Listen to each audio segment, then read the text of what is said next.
Welcome to McPlum, simple solutions served daily. In this video, I will show how to make pancakes Mongolia easy method.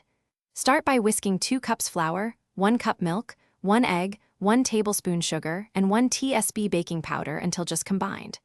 Rest the batter for 10 minutes while you heat a non-stick pan to medium. Spoon 1/4 cup portions. Cook until bubbles form, then flip and cook a further minute or until golden brown and cooked through. When you mix batter, use gentle folding rather than vigorous stirring to keep it tender. Resting for 10 minutes helps flour fully absorb liquid and creates pockets of air for fluffiness. If batter thickens too much, thin with a splash of milk until you reach a thick, pourable consistency. Test one pancake first to confirm heat and adjust cooking time for your stove and pan for best results. Heat a non-stick pan to medium, lightly grease with oil or butter, and pour 1/4 cup batter for each pancake.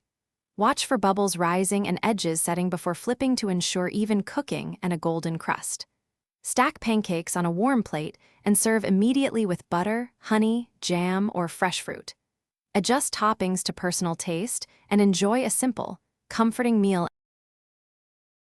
Thanks for watching. Stay juicy and subscribe.